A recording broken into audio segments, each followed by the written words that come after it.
दोस्तों, आज की सबसे पहली और बड़ी खबर, झारखंड कैबिनेट का बड़ा फैसला।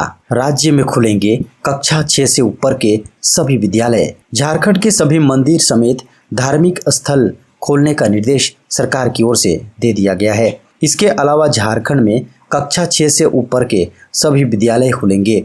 क्लासों में पढ़ाई नियमित होगी।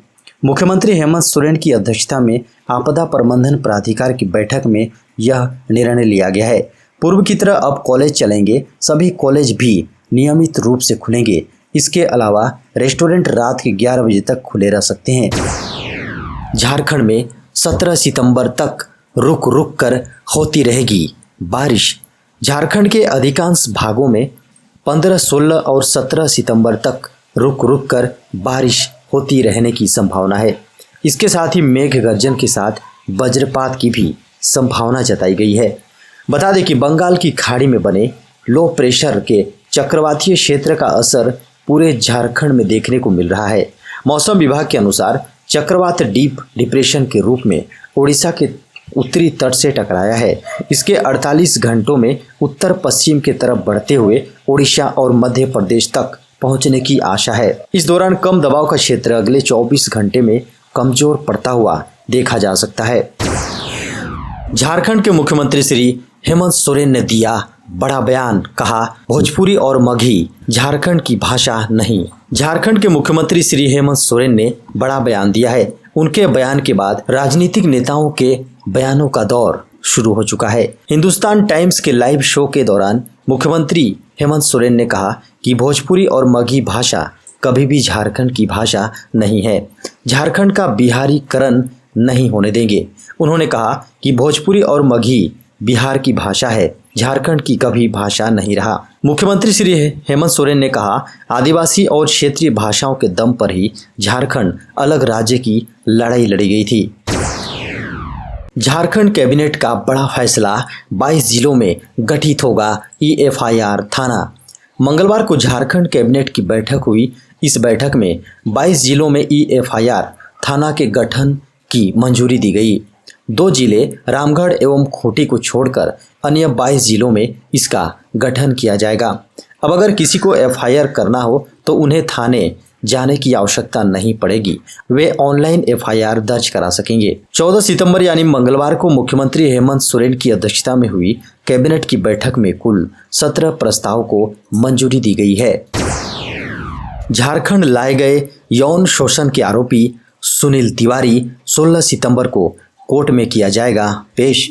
पूर्व मुख्यमंत्री श्री बाबूलाल मरांडी के राजनीतिक सलाहकार रहे सुनील तिवारी को लखनऊ से गिरफ्तार कर रांची लाया गया। उन्हें 16 सितंबर को कोर्ट के समक्ष पेश किया जाएगा। बता दें कि रांची पुलिस की स्पेशल टीम ने उन्हें 2 दिन पहले उत्तर प्रदेश के इटावा से हिरासत में लिया था।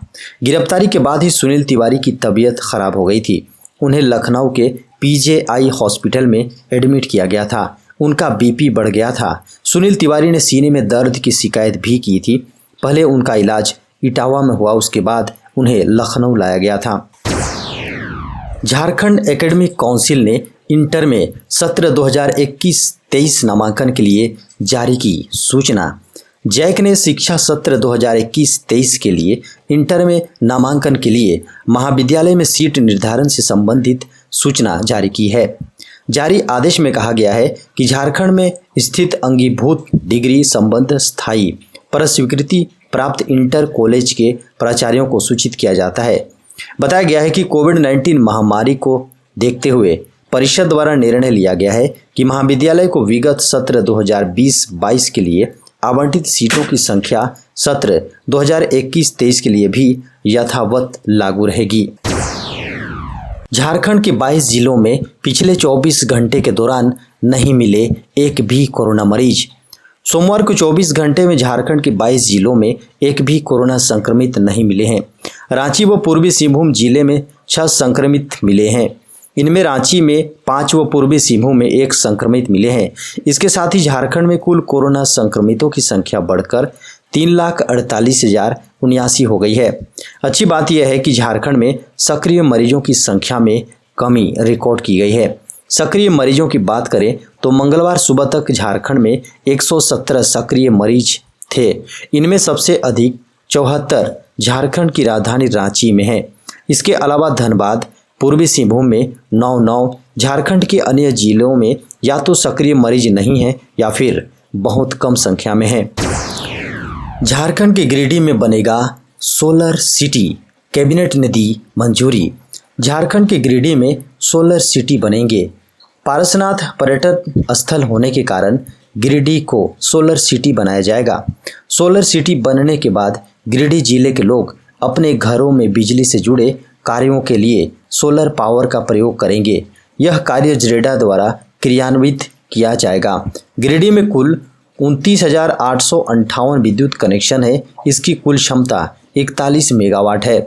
दूसरी ओर रांची, धनबाद, जमशेदपुर, देवघर एवं बोकारो को दूसरे चरण में सोलर सिटी के रूप में विकसित करने का प्रस्ताव है। दोस्तों, बड़ी खबर सामने आ रही है। प्रधानमंत्री आवास योजना की बढ़ेगी राशि। प्रधानमंत्री आवास योजना के लाभार्थियों के लिए बड़ी खबर है। पीएम आवास योजना के तहत घर बनाने के लिए अब 4 लाख रुपए देने का प्रस्ताव रखा गया है। समिति का मानना है कि अब घरों को बनाने में लागत बढ़ गए हैं। अगर इस प्रस्ताव पर मुहर लगती है तो लोगों को प्रधानमंत्री आवास के तहत पहले की अपेक्षा 3 गुना अधिक पैसा मिलेगा। झारखंड विधानसभा की प्राक्कलन समिति ने राज्य में प्रधानमंत्री आवास योजना के तहत घर बनाने के लिए 4 लाख रुपए देने की अनुशंसा की है। समिति के सभापति दीपक बिरुआ ने मानसून सत्र के अंतिम दिन प्राक्कलन समिति का प्रतिवेदन सभा पटल पर रखा था। झारखंड में अब ऐप के जरिए मिलेगी एम्बुलेंस। झारखंड सरकार ओला उबर कैब की तरह ऐप बेस्ड एम्बुलेंस सेवा शुरू करने का प्लान कर रही है। आपको बता दें कि स्वास्थ्य विभाग को कोरोना काल में एम्बुलेंस चालकों द्वारा जरूरतमंदों से अधिक पैसे की वसूली किए जाने की शिकायत मिली थी। इसके बाद इस दिशा में सरकार जुट गई है। इसका नाम जीवन दूत 108 इमरजेंसी मेडिकल एम्बुलेंस सेवा दिया गया है। झारखंड के अपर स्वास्थ्य सचिव अरुण कुमार सिंह के अनुसार फ्री ऐप बेस्ड एम्बुलेंस सेवा मुहैया कराने वाला झारखंड देश का पहला राज्य होगा। ऐप बेस्ड एम्बुलेंस सेवा के तहत सभी एम्बुलेंस को जीपीएस और जीपीआरएस से जोड़ा जाएगा। इस सेवा का लाभ उठाने के लिए लाभुक को ओला और उबर की तरह ही ये ऐप गूगल प्ले स्टोर से डाउनलोड करना होगा। मोबाइल फोन नंबर डालने के बाद ओटीपी आएगा। इसे डालते ही संबंधित नंबर रजिस्टर्ड हो जाएगा और जीपीएस की मदद से लोकेशन शेयर हो जाएगा। झारखंड के शिक्षा सचिव का आदेश, हर महीने लगेगी पेंशन अदालत, एक टेबल पर होगा समस्याओं का समाधान। झारखंड के शिक्षा विभाग से रिटायर होने वाले पदाधिकारी शिक्षक कर्मियों को अब रिटायर के बाद उनकी समस्याओं के समाधान के लिए हर महीने 15 तारीख को जिले में पेंशन अदालत लगाई जाएगी। इस संबंध में शिक्षा सचिव की ओर से आदेश जारी कर दिया गया है। उन्होंने सभी जिले के आरडीडी, डीईओ और डीएससी से इस संबंध में निर्देश दिया है। उन्होंने कहा है कि इस अदालत में सभी पुराने मामले का समाधान कर नियम अनुसार कार्रवाई की जाए। साथ ही पेंशन अदालत के अगले दिन सभी जिले को बताना होगा कि उन्होंने कितनी समस्याओं का समाधान किया है। इसके अलावा सभी जिले के शिक्षा पदाधिकारी को निर्देश दिया गया है कि रिटायरमेंट की आखिरी तारीख को जिला मुख्यालय में कार्यक्रम का आयोजन कर रिटायर होने वाले शिक्षक व शिक्षकेतर कर्मियों को निश्चित रूप से सेवांत लाभों का भुगतान करना सुनिश्चित करें। 15 सितंबर से शुरू होगा संसद टीवी, प्रधानमंत्री करेंगे उद्घाटन। भारत सरकार अब एक नया टीवी चैनल शुरू करने जा रही है जिसका नाम संसद टीवी होगा। 15 सितंबर को प्रधानमंत्री नरेंद्र मोदी इसका उद्घाटन करेंगे। ये चैनल विशेष रूप से लोकसभा, राज्यसभा की कार्यवाही और उससे जुड़ी खबरें प्रसारित करने के लिए है। उद्घाटन कार्यक्रम के दौरान लोकसभा अध्यक्ष ओम बिरला और राज्यसभा के सभापति वेंकैया नायडू मौजूद रहेंगे। दरअसल पहले लोकसभा और राज्यसभा के लिए अलग अलग चैनल हुआ करते थे, जिनका कुछ दिनों पहले मोदी सरकार ने विलय कर दिया। अब नए चैनल का नाम संसद टीवी रखा गया है। जब संसद सत्र की बैठकें हुआ करेंगी तब संसद टीवी के 2 चैनलों पर लोकसभा और राज्यसभा की कार्यवाही का सीधा प्रसारण किया जाएगा। बिरसा मुंडा संग्रहालय में पोटो हो भागीरथ माझी, गंगा नारायण की लगेगी प्रतिमा। झारखंड कैबिनेट ने फैसला लिया है कि रांची स्थित बिरसा मुंडा संग्रहालय में 3 स्वतंत्रता सेनानियों की प्रतिमा लगेगी। इसमें पोटो हो, भागीरथ माझी, गंगा नारायण की प्रतिमा लगेगी। मेसर्स राम सुतार को प्रतिमा लगाने का काम मिला है। कैबिनेट ने धनबाद आवास बोर्ड में ग्रिड के लिए भूमि को मंजूरी दे दी है। वहीं झारखंड पंचायती राज अधिनियम में संशोधन को घटनोत्तर स्वीकृति प्रदान की गई है। मुख्यमंत्री श्री हेमंत सोरेन पर पूर्व मुख्यमंत्री रघुवर दास ने बोला हमला। मुख्यमंत्री जी की नई नीति बांटो और राज करो। झारखंड के पूर्व मुख्यमंत्री श्री रघुवर दास ने सीएम हेमंत सोरेन पर हमला बोला है। उन्होंने कहा है मुख्यमंत्री जी की नई नीति बांटो और राज करो है। उन्होंने कहा महान झारखंड में आज बचकाना नेतृत्व कार्यरत है। मुख्यमंत्री जी कह रहे हैं कि भोजपुरी मगही से झारखंड का बिहारीकरण हो रहा है, तो क्या उर्दू से झारखंड के इस्लामीकरण की तैयारी है। उन्होंने कहा कि हेमंत जी को यह जानना चाहिए कि झारखंड में 50% से अधिक हिंदी भाषी हैं, वहीं उर्दू बोलने वाले मात्र 4% ही हैं। हेमंत सरकार राज्य में तुष्टीकरण की राजनीति कर रही है। कभी लोकतंत्र के मंदिर में नमाज कक्ष का आवंटन कर रही है। नियोजन नीति से हिंदी संस्कृत को हटाकर उर्दू को बनाए रखती है। पूर्व मुख्यमंत्री रघुवर दास ने यह बातें ट्विटर के माध्यम से कही।